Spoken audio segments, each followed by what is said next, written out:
Kevin Sheedy christened him the Sundance Kid. Sheed saw the Sydney coach of the day as the closest thing in football to the charismatic Robert Redford from the much-loved movie Butch Cassidy and the Sundance Kid. The kid finally rode off into the sunset at the weekend, calling time on a career as a player, coach and commentator that stretched 35 years. Is it over, Paul Roos? Yeah, I think so. I mean... You think so? Well, the reason I say that is because I said the same thing last time, so people probably don't believe me. But yeah, but you were 47 when you left Sydney. Yeah, look, there's no doubt the lifestyle's going to change now. I mean, we'll be in town. There's probably a bit of a misconception that we're going to move to Hawaii, which is not true. I mean, I've got a place in Hawaii, and we'd like to spend more time there, October, November, December, that type of time frame. Tammy, obviously being from America, would love to spend more time with her family. So we'll set up our life around the footy season, but to be involved full time, you need to be here. Pre-seasons in November, December, January. So from a lifestyle point of view, it's definitely going to change. Have you made any specific promises to Tammy and the boys? Well, when we went through, we're not going through my career, particularly more coaching, it was always a family decision. We made a family decision, sat down. The boys were really young then when we decided to coach Sydney, but it was a family decision to coach Sydney. Then it was a discussion around leaving Sydney. Then when the Melbourne thing came up, the boys were older and we all sat down. So everything we've done has been as a family. I think Tammy's enjoyed the last 3 years, but is equally enjoying, looking forward to doing other things as I am. So, yeah, one door shuts, Michael, and another one opens. So the immediate future is covering the finals for Fox Footy, and then? Yep. Yeah, so look, I'm looking forward to, like everyone, I think I'll transition now from a coach to a fan, to a commentator to a fan. Yeah, I love the game, and we've been blessed. I've been so fortunate. Yeah, who would have thought when I was a young kid growing up in Donvale that you'd spend 35 years employed in an industry you actually love being in. So, and fundamentally, we're all football supporters at heart. So to be able to just enjoy the game. And I say this with respect, often you don't enjoy the game for the purity of it when you're coaching and playing, because you're preparing, you're coaching 44 players. So to be able to sit back and enjoy it is a great stage of my life. Then we'll travel, for a couple of months back in January, and then hopefully stay involved in footy and Tammy in a commentary role. Yeah, hopefully in a commentary role. Tammy and I are also starting a business together, which is leadership and mindfulness, which is something that we're both passionate about as well, and trying to link the two together. So we'll get sort of stuck into that as well. So look, there's plenty of exciting things to happen. Sheeds would say it was appropriate that you were recruited from the Beverly Hills Football Club out in the Doncaster area. What do you think he meant? Did you ever ask him what he meant when he referred to you as the Sundance Kid? No, not really. And you and I were chatting before we got... I can't really remember the context, but I think it was one of those sort of sarcastic compliments that Sheeds often gave out. But I great story about Sheeds. I never forget this, and he's a great football person. When I had taken over part-time at Sydney and back into 2002, we brought our young guys down to Melbourne for a bit of a trip just to show them what it was like to be in the heartland, and we decided to take them. So I was still fighting for the job and trying to get the job as senior coach, and brought the players down, about 10 or 11 of them. We went to Windy Hill to watch the Bombers train, and we were in the Hall of Fame, and Robert Shaw, my old coach, came down and said, "Oh, what are you doing, Roos?" He said, "Oh, look, we've just got the young blokes, we're going to watch you train." And Shaw invited us to come and show us the facility. So we walked up, and I was very... a big game, and, I didn't really want to step on anyone's toes, but he invited us, so we walked around. Sheeds walked out of, I think it was like a table tennis room and then a meeting room. Sheeds walked out, and I was sort of like, gee, I better be careful here. And said, "Oh, what are you doing?" I said, "Oh, I'll explain." He said, "Do you want me to talk to him?" Before I had a chance to answer, he grabbed the 10 guys, walked them in to their meeting room and spoke to them.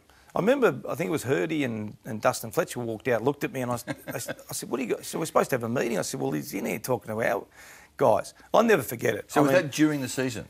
They were leading up to a final. Yeah, they were about to go out and train for a final. And that's how giving he was. He just loved football. I'll never forget that. It was one of the most thoughtful, selfless things that he could possibly do. He didn't need to do it, and he took these guys in there. So I have so much respect for Kevin. Paul, you're 53, you haven't got a grey hair on your head. You said when you left Sydney that it was time, and I suspect that you feel the same way about your time at Melbourne. Is that true? Yeah, when I started at Melbourne, Peter, I think I've said publicly a number of times, didn't paint a very rosy picture. But Peter Jackson? Peter Jackson. Yeah. So I understood the role, and, I took it on the basis of, the energy levels I felt were not conducive to a 5-year contract, a 6-year contract, and we spoke a lot about that. I felt I could restructure a footy club, and I felt I could pick a successor and teach players, what long-term success looked like, and that was really the goal from day one. So I knew there was going to be a finishing point, and that probably kept me going through because as you get older, and I had this discussion with a lot of coaches, some of the things you do, you're just not interested in doing. So you actually need... What are you talking about? Well, you need young coaches. You need guys that are prepared to sit for hours in front of the video, watch games of footy, get out, kick balls, craft sessions. Because my stage coming to Melbourne was more around the culture and, what a good football club looks like, getting good people involved, teaching, the way that the game should be played to have sustained success, and getting Sydney people in to do that, which was really important, because I didn't have time to coach the coaches the way I want them to be coached. So, Daniel McPherson, Ben Matthews, George Stone, Brett Ellison, all coming in was really important. So, I think one of my good strengths is just embracing other staff. Goody coming in is so important, so much energy, so much enthusiasm. Young coach. Reminds me of myself when you first started, really. Did you handpick Simon Goodwin? No, there was a whole panel of us that were involved in that discussion. We had a number of people we spoke formally, informally, coffees, background checks. The first meeting was at Todd Viney's house, myself, Josh Marnie, Todd.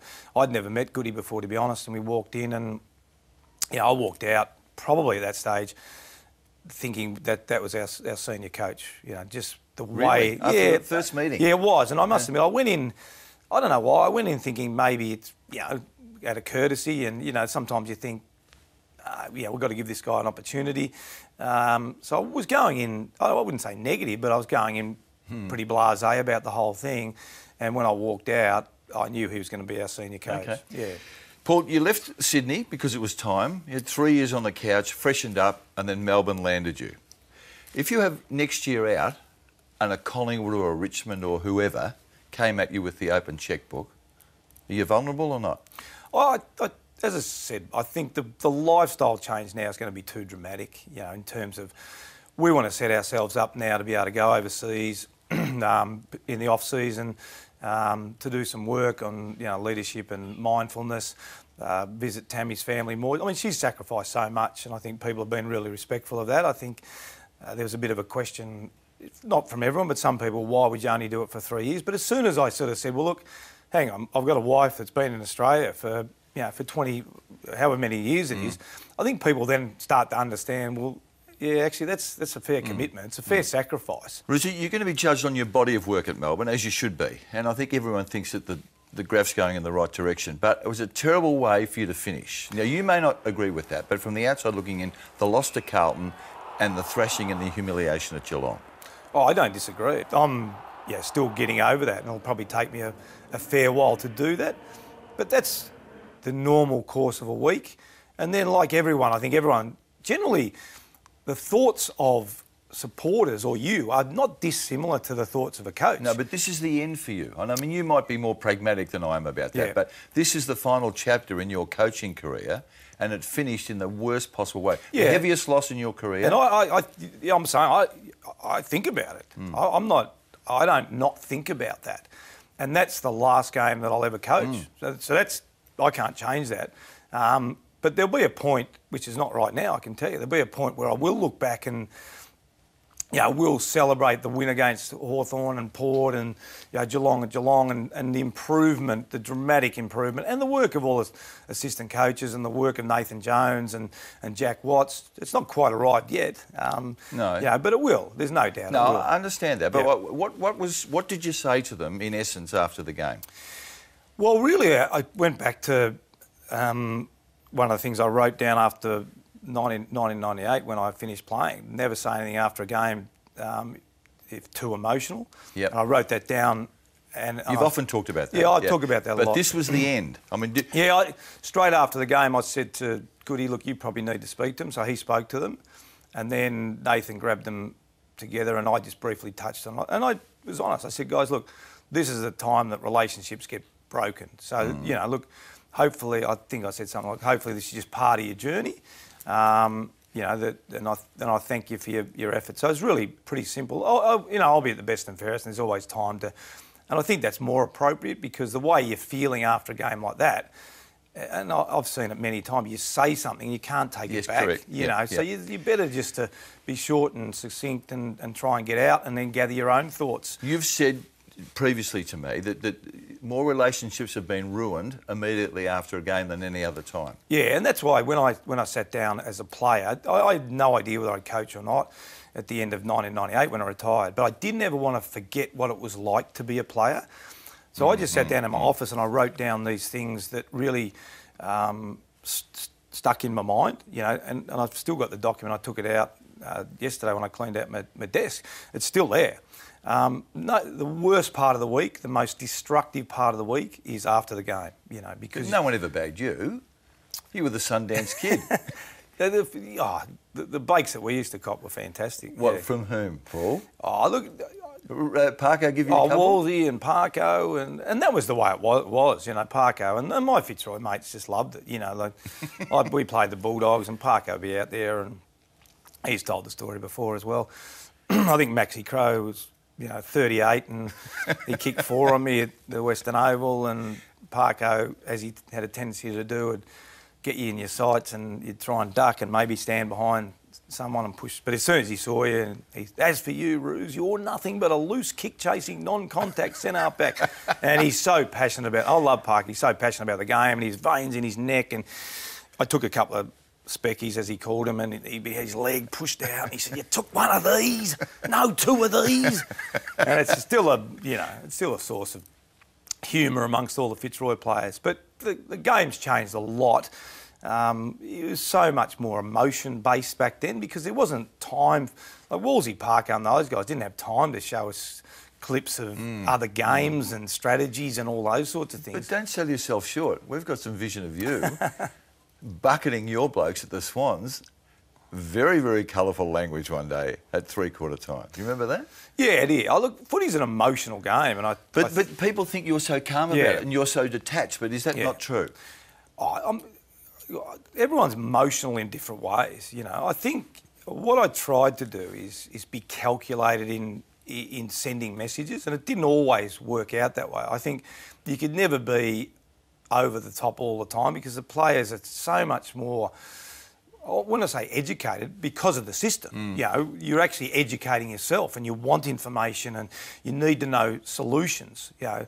Players want solutions. They don't want to be criticised. They don't want to be told they're hopeless, do they? Yeah, they don't want to be told they're hopeless. They want solutions, but there's still a time, less and less now. Does your meditation on match days, did you find, well, clearly you found that it helped, but when you finished that, say that was mid-morning, presumably on a match day, your mind was clear, you were ready to address the task, right? Yeah, definitely. Yeah, I think for me it was, you know, the meditation was really just a form of focus, clearing your mind, just preparation to get ready for... Because it's a pretty physically and emotionally draining day. You get really tired after a game. It was funny, Goody, when he took over for the 3 games in the NAB Cup, I remember the first or second one, he said, "Geez, I'm tired," you know. And I think people underestimate the mental energy and the emotional energy that goes into coaching on game day. So part of the meditation is really just to get yourself ready as part of your routine, you know, so you can have some clarity of thought and clarity around.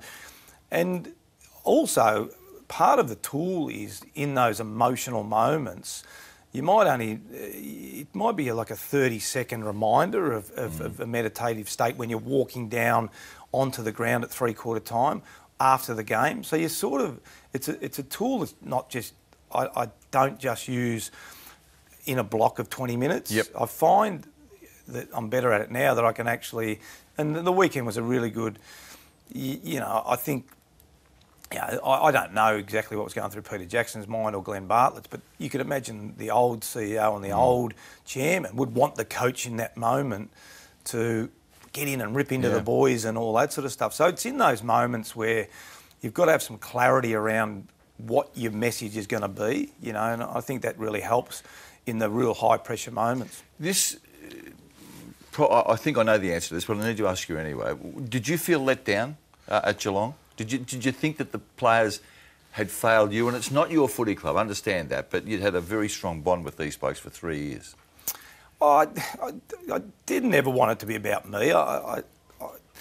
It's a hard question to answer because I take responsibility. You know, I let myself down. I can only speak for myself. How did you let yourself down? Well, we lost the game, you know, and we lost the game significantly. So ultimately... But you would have sent them out there thinking that they were ready to give it a Yeah, absolutely, yeah. Look, I can't... I said this during the game. I can't get inside players' minds, you know. Look, they were shattered after the game. You know, they were really, really disappointed. And, look, each and every one of them would have gone through the game in their own mind and worked out. I mean, I don't take it personally. You know, I'm disappointed for them. But equally... you know, we mentioned earlier on, in the cold, hard light of the day, you know, once we get to the best and fairest next week, you know, it's going to be about, you know, the 10 wins and the improvement from 2 wins and 54% or whatever it was to, you know, to 10 wins and just below 100%. So there's been an amazing turnaround and a lot of people have contributed to that, not just me. And I think that's the myth about coaching. There's so many people involved in footy clubs now. If you think you're going to put a coach in a position that's going to turn around, you've got to have all your ducks aligned. And that's what's happened at Melbourne Footy Club. They've got some great people in all areas, and that's going to mean that I believe they're going to be successful in the short to medium term. Your record from 3 years at Melbourne was 21 wins from 66 games, but you've gone 4 wins, 7 wins and 10 wins. So clearly... it's travelling in the right direction. Are you satisfied with your body of work at Melbourne, you personally? Oh, look, as I said, it's raw. The weekend's still pretty raw for me. But yeah, if I take the helicopter look at the performance, and I guess probably over the last 2 or 3 weeks, a lot of people have sort of rang me or text me and reminded me of what it was like when we arrived. You know, because it's easy to forget that. You know. I think everyone forgets because, you know, you are just going forward. You're not really ever looking back. So, and I guess I get a lot of satisfaction from Melbourne people coming up and saying, look, it's just, we appreciate what you've done. Because I'm competitive and you always think you can do better. You always think you can improve on what you've done or you could have won another game or, you know, whatever it might be. So, look, I'd say, I think if we look back and what we originally set out to do, we've achieved that. You know, and I think, you know... But I don't often look back, but we've achieved, you know, what we wanted to achieve, and now we've put the club in a position that can sustain some success over the next 3 to 5 years. When the situation arose with 2 rounds to play and there was a chance that Melbourne could play finals, what was your gut feel? There's the attraction of playing finals, but I think the realistic attitude about whether you're ready for it. Look, my gut feel was... when is this team going to hit the wall? You know, it's a very long season. I think it's exciting for the club. I think the club needed to deal with that little period of excitement, but clearly we're not ready. You know, we're really not ready to be a finals team. You don't want to get into the finals and get belted in the first week or just sort of limp in. You know, I think we're still a really young team, and I think people forget that. The turnover of the list has been dramatic. You know, the team that's been representing... Pretty much, I think once this year we've been older than our opposition. I think 13 or 14 weeks we've been the youngest team for the weekend. The talent's there to play finals. Will it be... I'm not panicking. As a Melbourne supporter, which I am now, we'll go to the footy together, Mike. We will. I look forward to that. I'm not panicking. I'm not panicking about Melbourne making it or not making it. They're going to be successful. I guarantee it. I can't tell Melbourne fans when it's going to be, but there's some pretty exciting times on the horizon. Will it be next year? I don't know. Will it be the year after? I would say, if I sat here, 95% certain the year after, they'll be playing finals. The biggest name in this group you're talking about is a bloke called Jesse Hogan. Now, I would think difficult role to play, key forward in a struggling team, but I think he's been disappointing. That's my view. How good... Jonathan Brown wants you to get $15 million for 10 years. Yep. Is he a prodigious talent or not? I think the problem, Mike, at the moment is the expectation on young players, even before they play the game, is dramatic. So even before they start, these guys are earmarked as superstars. It's completely unfair. The system that I came through, you'd sneak into the team and then all of a sudden, you know, Paul Roos got a first game. Who's he? Oh, you saw him playing the under-19. No one would know who you are. So, and then, and I respect Brownie and all the guys that commentate on footy, but then the expectation gets loaded through all the programs and, you know, whether it be radio, TV or whatever. So the expectation on players is ridiculous now in terms of Jesse's really a second-year player. He's a second-year, you know, centre forward, which is the toughest role to play in football. So I think if you look at him from that point of view, then you look at him completely different to the $15 million player that Brownie wants him to be. Let's project forward. He's had 2 years. Let's go 2 years forward. Yep. Will he be playing for Melbourne and will he be able to kick set shots for goal? Well, I think with guys like Jesse, the club can only do so much because they're interstate players, you know. So it's not going to be a case of Jesse leaving the club because he doesn't believe in the club where it's going and he doesn't. Him and Simon have got a great relationship. He's got a great relationship with players. The question I can't answer is where does he want his life to be? He's a Melbourne person and there's no signs at this particular stage of him leaving the Melbourne Football Club. Okay. In terms of his goal kicking, look, it's a work in progress. As a lot of the key for Tommy Hawkins, Buddy Franklin, you know, a lot of them, because again, jumping up onto a big stage, Josh Kennedy from West Coast, you know, he's a two-time now a Coleman medalist on the back of a lot of criticism, 4 or 5 years ago or whenever he started. So I think a lot of it is around the comfort levels of playing on the big stage, kicking big goals, where the team's at, how many opportunities you get and all those sorts of things. The bye. I think it's a nonsensical idea for what it's worth. Yeah, the coaches were, as one, couldn't believe, don't understand it, illogical. It's, it certainly takes away. I think that was the feeling from the coaches. If you finish top 4 and you win the first week and you get that rest, there's no advantage now. It's actually a disadvantage in a sense. Because you've got one game in 20-odd days. Yeah, exactly. Yeah. So that was the consensus. You've worked hard all year to get that advantage and it's taken away from you. So when you went to Gillen's for dinner and obviously raised this issue, what was the explanation? I think it was around about, you know, the teams dropping players for the last game of the season, you know, and resting them. So they're saying, we'll rest you the following week. I think the coach's feedback was, well, shouldn't the coaches just worry about their team and look after their team? And if players are rested, then I would think the members' expectation is, if you're a finals team, to set your team up to be a finals team. Agree. It shouldn't be legislated by the AFL. September's the campaign, isn't it? September's the campaign. Yeah. So I don't know why you'd put a bye weekend in, which potentially hurts the teams that have been the best teams in the competition all year, the 1 and 2 team or 3 and 4. So you put a bye weekend that potentially takes away from the teams that's been the best performed teams during the year. Paul, when we come back, that famous day in 2005. Really? So Leo Barry drops that mark. Ironically, we probably were attacking in 2006 and could have won the 06 and we were defending in 2005. So there has to be a modicum of just the games gets played out the way the game gets played out. I've talked to Rossi about this all the time. I said, mate, the only difference between you and I is the bounce of the ball. And that's how Nick Davis kicks that amazing goal in the semi-final, gets us to a prelim. He doesn't kick that goal. We're not even in a grand final. Yeah. And that's how fine line it is between winning and losing when you get to that point. Roosy, when you went to the microphone at the MCG 2005 and yelled, "Here it is," was that the pinnacle of your career? Yeah, it was, definitely. You know, to take so long to do it. Great times at Fitzroy, fortunate to go to Sydney, played in a grand final in '96, lost it, and to coach, you know, the first premiership in 72 years. To see the impact on the faces of all the people that had put money into all the guys on the ground, Paul Kelly as well. Yeah, the amount Barry of effort, Round, Bobby Skill, all the ex-players, all the guys that put money into the footy club. It was just an amazing moment. Yeah, my wife and boys were on the ground, and I think the AFL went to. Did you cry? Did I cry? Yeah. No, I don't think so. I can't really remember, to be honest. Certainly not on the ground, but my boys were on the ground. They got in the team photo. I don't think the AFL was that happy about that, so they actually had to black them out.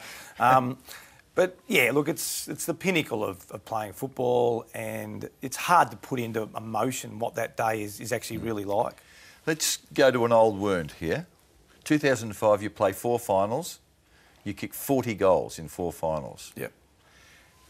You know where I'm going here. Yeah, I'm going to remind you about a comment made by the then CEO of the AFL, Andrew Demetriou, about your style of football. You didn't like that, did you?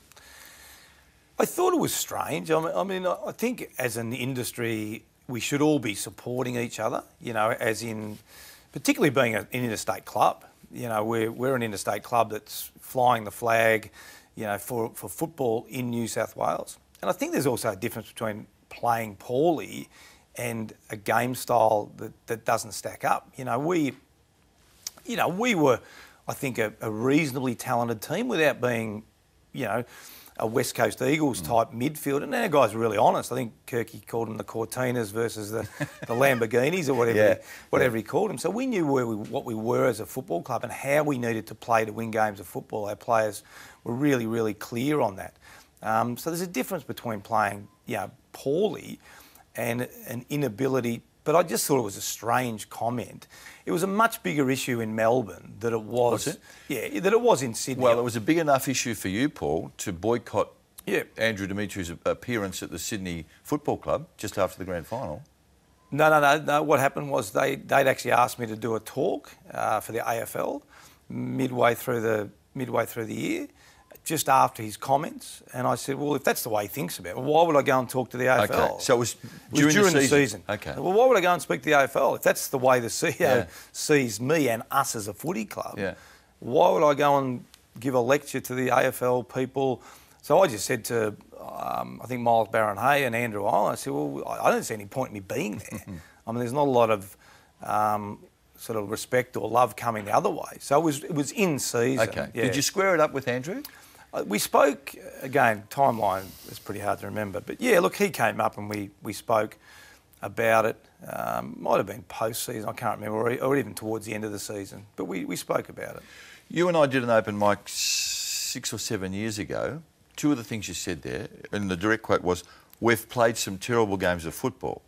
But then you went on to say, footy clubs don't hire coaches to play pretty football, they hire them to win games. Yeah, look, I firmly believe that. The misconception is, you know, we manipulate the rules and we just play the game with all the rule changes under the rules. You know, and however the rules are, and whatever the personnel is, and whatever you think can win at that particular time. I don't think correct me if I'm wrong, but I'm not sure a coach has ever got re-employed because the game played pretty footy. I don't think that's ever happened. No, true. Well, all right, let's fast forward to next year, and you're in the Fox Footy commentary team, and there's an abysmal game on in front of you. Will you criticise the standard of the game and the way that the game plan of the coaches involved? Yeah, but I reckon what has got lost in this whole process, and I've said this many times, there's this massive misconception that 30 years ago we'd go to the football and there was these 6 great games every weekend at 2 o'clock on a Saturday afternoon, and the ball was going up and down and everyone was taking these high... I played. Yeah. Let me tell you, that's not the case. Okay. You know, every game is televised now. Every game is scrutinised. Back then, what did you see on Saturday night? Carlton's premiership third quarter, where they kicked 10 goals. That's the only game you used to see. One quarter of football on a Saturday night. And, you know, you would write about the games and et cetera, et cetera. So my point being, I don't care whether you change 100 more rules. There's going to be bad games of footy next year. There'll be bad games in 100 years. You're a very logical man, Paul. Yeah, that's just the nature of our game. Let me take you back to 2005. Do you know the game where you coached the Swans to the flag and enjoyed your first premiership was your 440th game as a player and coach? No, I wouldn't have known that. No one's had to wait that long. Yeah, look, and I think that's probably... Again, probably because I've had to wait so long, it gives you a much greater appreciation of how difficult it is. And I remember, you know, guys like Jonathan Brown, and you always hear them talking about, I just thought it sort of happened, and it was going to keep on happening. And they get to the back end of their career and they sort of think, gee, this wasn't meant to be the case. So, look, everyone will have different recollections of their premiership, but I think having played for so long and then played in the grand final in '96 and not winning it, and then coaching one, I understand how difficult they are, and that's why I've so much respect and also empathy for Rossi. I mean, Rossi and I are great mates, but I understand how difficult they are to win. I think, again, with all the coverage now in all the media, you know, what's the first thing that when a coach is under pressure? Let's sack the coach. Let's rebuild. Let's dissect the list. You know, I haven't seen. I don't know what you've seen. You might have it under your desk somewhere. Show me this blueprint to win a premiership. There's this misconception that's driven largely by the media that there's this blueprint about winning a premiership. The blueprint has 25 very good players in it, doesn't it? Well, the blueprint is, to me, is get good people in your footy club, try and get a game plan that's sustainable and pick your best team every single week. And at the end of the year, turn your players over and get your best list for the following year. That's the only blueprint that I know. Paul, did you get greater satisfaction or joy out of playing or coaching? Yeah, that's one of your better questions. Thanks, mate. I mean, it's taken me 40 minutes. No, well done for that. Yeah, I think the coaching a premiership was the best day of my footy life. So if that answers your question, it's sort of hard to be specific. As a player, you want to be part of the team, and I've said this to Melbourne players, but you've got a responsibility yourself as well. You don't want to be a selfish player, but ultimately I'm responsible for me, and I have to prepare myself to be a really, really good player. So there's a sense of selfishness in that. As a coach, there's no selfishness. If you want to be a good coach, you can't have any selfishness about being a coach, because you've got to actually manage 44 players and make 44 players the best, and then you've got to pull them together, and then you've got to try and work out how they play well, and you've got to sell a story to them, etc., etc. So, you know, I think I learned off some great Fitzroy players, and I think I was able to prepare myself. If I look back, I probably was times when I was selfish as a player, you know, and I wish I could have my time over again. Really, do you? Yeah, I think so, because you know, particularly when you're going through some... I'd love to have coached before I played. Yeah. You know, because you have a greater understanding of what a coach is going through and what... And the team ethic. And the team and what your team's expecting of you. So coaching is far harder than playing, no question. After the break, the Fitzroy days. You were an icon at Fitzroy, but it didn't end as well as it started. I mean, you're a kid, and as you said before, coming in, you play with any club that picks you, but you've had a celebrated career at Fitzroy, and one of your famous quotes to me was, you said, the club I left wasn't the club I joined. You'd fallen out of love with Fitzroy, hadn't you?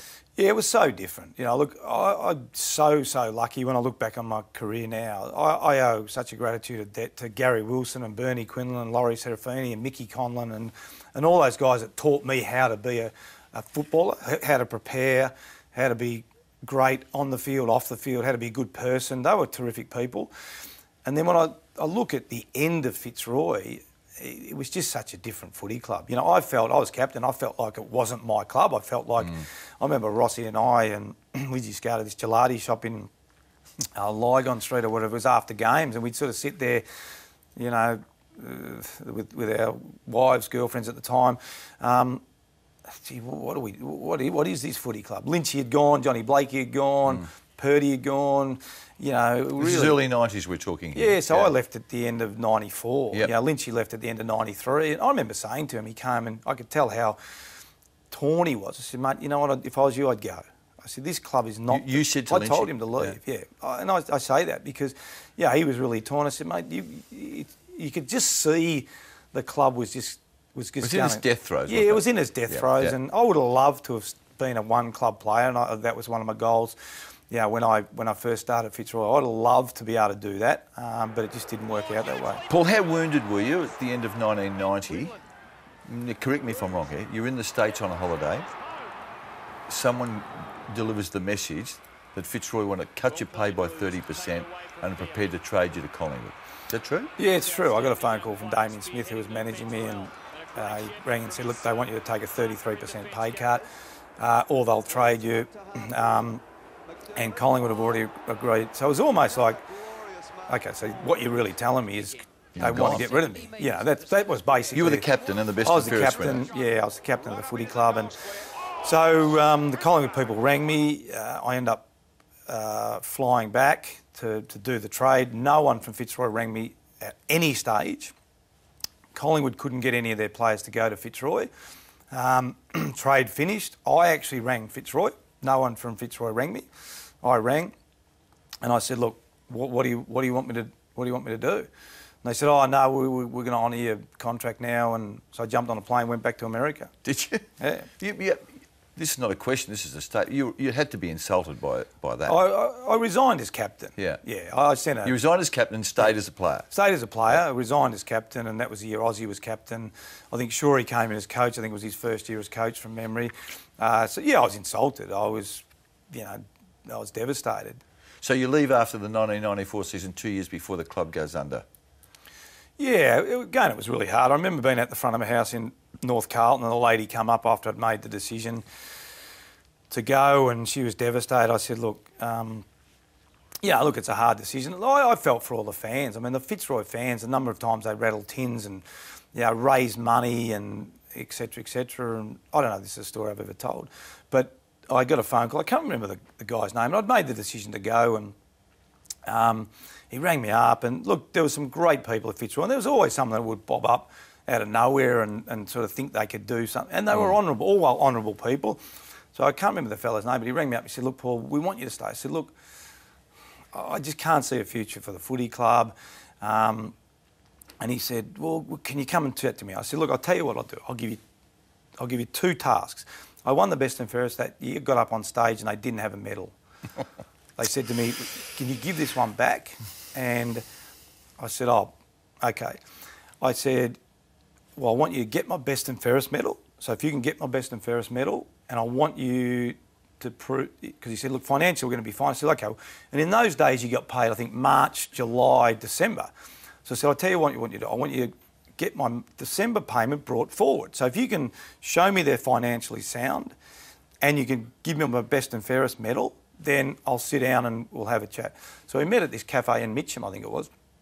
And I could tell by the look on his face, and sat down. He said, "Oh, look, Paul, I'm sorry, I can't get you a medal and I can't bring you money forward, And I didn't get the best and fairest medal until my dad was ringing up, and probably 6-8 months later. So could they not afford the medal, or they just couldn't be bothered? I don't think they could afford it at that time. Gee. It's sad for someone of your status at that footy club. Look, because it's tarnished your memories, hasn't it? Look, I don't want it all about me, because when I went through as captain, I would get phone calls, and it was only, when you look back at things, at the time you thought they were normal. I'd get phone calls in the States from players saying, "Roosy, look, can you help? I've just bought a house. I can't get money from the club. I've got to go on bridging finance." And bridging finance back there was like 18% or something, Yeah. We actually, going into the last season, there was a group of players, and we was going into a NAB Cup game, I don't know what it was called back then, and we were going to boycott the game unless we got a guarantee from the AFL that they would pay us. So all the stories, I first went to Sydney, and my March payment was due, and I thought, oh, geez. Because every time, look, I don't want to denigrate Fitzroy. They did as much as they possibly could, but in the circumstances. But I remember ringing up Fitzroy going, "Oh, look, my March payment's due," and they said, "Oh, look, can you wait a week?" And then you'd ring next week, "Can you wait 2 weeks?" So I got to Sydney, and I said to Tammy, "Oh, we've got to ring up about my pay again, hope it's a bit better here." And so I rang up and rang the accountant, and I said, "Oh, look, do you know when my money's..." He said, "Oh, have you checked your bank account? They have these things called direct deposits." Yeah. So it was there. It was already there. Yeah, so those things that we thought were normal. So I have so much respect for all that group of Fitzroy players that went through all those years, because it was, when you look back on it, at the time, not a drama. But when you look back on it and look what other clubs and other teams and other players were having to put up with, it was dramatically different. For the record, were you in favour of the plan to merge Fitzroy with the Brisbane Bears? Yeah, the two components. I was very much in favour of the 86 going to Brisbane, which is well documented. We had a meeting with, I think, Leon Wiegard at the time on the courts at Wesley, I think it was. That's right, yeah. And it was, we're going to fold, we could merge with a Melbourne-based club, or we're going to relocate to Brisbane. Purdy and I had met with him, we'd agreed to go. So the first part of it was, and when I look back on now, and it's fine in hindsight, the club should have relocated in 86, which it turned out. Yeah, I think the Brisbane thing was a better model. I think the other option was North Melbourne. I think the Brisbane thing was a better model. And whilst it's not ideal, I saw the Sydney thing firsthand, and and when I went to watch Lynch's first grand final win for Brisbane Lions, and I was working that day, and I was walking back from the MCG, Fitzroy people, well done, Roosie, well done. I thought, I didn't do anything today. But there was still that connection. A lot of people, Fitzroy people, have dropped off. It still exists, doesn't it? But it still exists, and I think they've done a really good job to link it. Arthur Wilson does a fantastic job. So they've done the best they possibly can, and they still have some sort of identity. I know you speak in awe of Gary Wilson and Bernie Quinlan, and there's Lynchy and Gary Pert and Aussie, those blokes you play with. What was the highlight of your time at Fitzroy? No grand finals. Yeah, the 86 win over Essendon was pretty special. Yeah. At Waverley. Waverley. I think Mickey Conlon. Mickey Conlon's goal. It was on television a couple of weeks ago, I think, and someone texted me and said, you got to watch it. And Mickey hadn't had a kick the whole day. And you got excited that day? Yeah, I watched it, and the boys watched it, and they laughed at me. But that's how exciting it was, because we'd come from nowhere at the end of '86. I think we'd won 5 of our last 6 games, or 6 out of our last 7 games to sneak in the finals. And I remember lining up on the back of the square. One of the Essendon players said to his teammate, "Oh, just run yourself in for next week." And I sort of thought, gee, I'm not sure you're over the line yet. And then the Mickey kicking the goal and the Fitzroy supporters. So that was probably the highlight. Well, Mickey had hardly touched it that day. Yeah. Leon Harris, I think, kicked it to him. Mick sort of steadied up and kicked the goal. I was there. That was a because they'd won 2 flags in a row. The Bombers. They had, and they were primed to go again. Yeah. And then the next week we beat South Melbourne Swans. Bernie had been amazing, I think, in the last quarter of that game. And then we'd run out of steam against Hawthorn in the preliminary final. Wilson and Quinlan at Fitzroy, Lockett and Kelly in Sydney. You want to separate them or rank them for me? Probably, who would I take now? It's hard. I mean, if you had to take one of those players to start a team, I think probably Bernie separates himself from his body of work in terms of Brownlow medal as a midfielder and a 100-goal kicker. I mean... and was 6'4". 6'4", and so athletic, Well, you miffed a bit when, in the Brownlow, when Diesel Williams and Dipper tied, and you were beaten by a vote, and unanimously you were the best player on the ground in the media circles in the last round and didn't get a Brownlow vote. Do you get miffed by that? Do players like you care? It's funny because I remember the night, and I remember they left the votes to the last, and then next thing I know, the cameras just swarmed on the table, and 3, 2, and 1 come out. I looked around; they were gone about half a second, But we're like that. But I think that's the moment, isn't it? I mean, the moment can be fleeting, can be lasting. That was a fleeting moment. For Diesel and Dipper, it was lasting. You don't dwell on it too much, to be honest. You don't? Not really. I can sum this one up succinctly, Roosie. It's been a brilliant career over 35 years. We love watching you play, and we're all in admiration for what you've done as a coach. Well done, mate. Thanks, mate. Appreciate it. Pleasure.